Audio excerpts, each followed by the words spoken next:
Bienvenue dans cette vidéo pour la dorsiflexion de cheville. Donc premièrement, le mouvement qui est concerné aujourd'hui, c'est le fait de pouvoir avancer le genou à l'avant du pied. Donc si ma cheville, ici je suis en butée ici, c'est que ma dorsiflexion n'est pas très bonne. Si je peux avancer un petit peu plus, là on voit que je peux avancer mon genou un petit peu plus et du coup je pourrai aller un petit peu plus à l'avant du pied. Donc l'objectif de cette vidéo sera de travailler votre cheville pour pouvoir avancer encore plus ce genou à l'avant du pied. Cela permettra sur vos squats et autres mouvements de crossfit ou autres de musculation de pouvoir soulager les autres articulations du corps. Encore une fois, si ma cheville est peu mobile et je ne peux pas aller plus loin que mon genou, mes hanches devront faire un immense travail.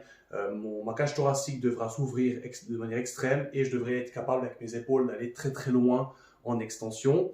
À l'inverse, si ma dorsiflexion de cheville est super bonne, donc je peux vraiment avancer très loin le genou, mon buste peut rester un peu plus droit et du coup je soulagerai tout mon haut du corps. Donc l'idée ici, ça va être premièrement d'avoir un aspect passif, puis d'avoir un aspect actif. Encore une fois, si je fais de la mobilité qui est passive, donc je vais simplement stretcher et attendre, je vais avoir certains bénéfices qui vont malheureusement durer que quelques heures et après mon système nerveux reprendra l'ascendant dessus et il reverrouillera les amplitudes gagnées.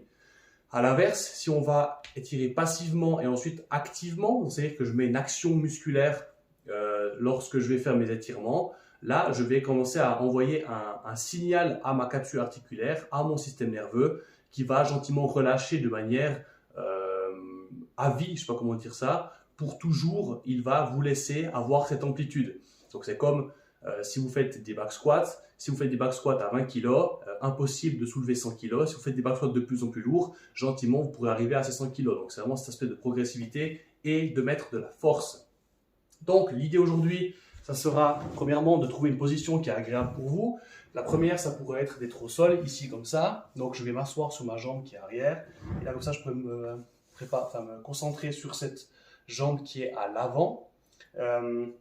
Donc on travaille la cheville qui est ici. L'idée c'est que les tissus qui sont derrière doivent se relâcher pour pouvoir permettre au genou d'avancer le plus possible.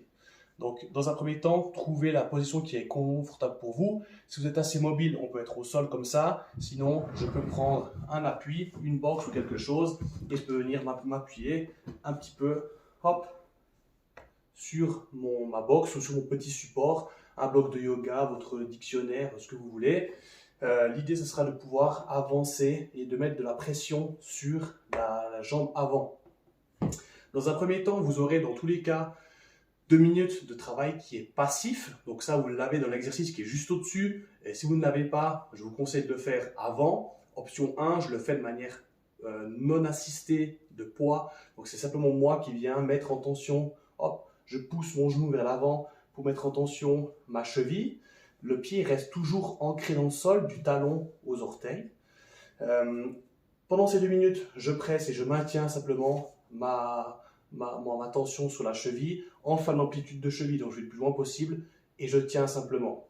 Deuxième option, peut-être vous l'avez laissé juste au-dessus, encore une fois, j'aurai une kettlebell, un poids que je vais poser sur ma jambe, mon genou, pour pouvoir encore mettre plus de pression et du coup être encore plus percutant sur ma cheville.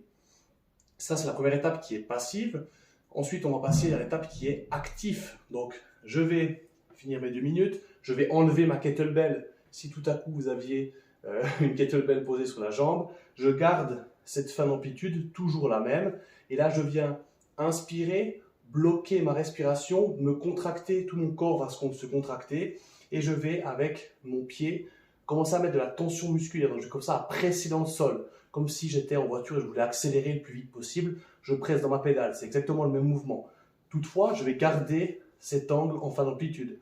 Donc, je viens m'appuyer dans ma jambe. Tout mon corps est fixe, il n'y a plus rien qui bouge. Et là, je viens forcer et presser dans le sol avec tout mon pied. Encore une fois, tout le pied reste au sol.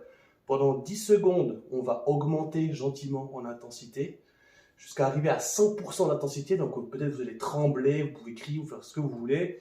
Et au bout de ces 10 secondes, je maintiens encore 10 secondes à 100%. Ok ? Donc si on le fait ensemble, je viens simplement m'appuyer. Je commence à appuyer dans le sol, de plus en plus.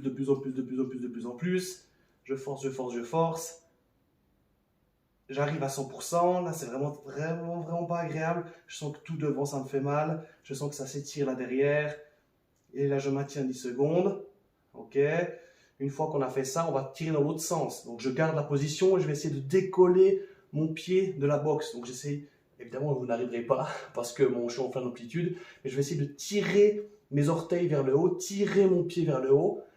Évidemment, il ne bougera pas, mais l'idée, c'est d'activer les muscles antagonistes. Ok.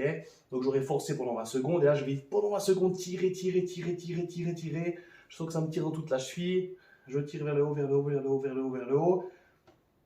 Et au bout de 20 secondes, je relâche. Là, peut-être, je vais gagner un petit peu d'amplitude. Donc, je pourrais avancer encore un peu plus mon genou. Et là, deux options s'offrent à vous. Soit, vous voyez que vous êtes rincé, donc impossible de faire mieux. Deuxième option, je reste 30 secondes en stretch passif et je refais un cycle de 20 secondes. Je presse, 20 secondes, je tire. Okay, maximum 2 cycles pour vous. Inutile de faire plus. Minimum un cycle. Donc ça sera spécifié à côté de la vidéo. Vous pourrez voir, voilà, 2 minutes passif, 20 secondes, peut-être un deuxième cycle.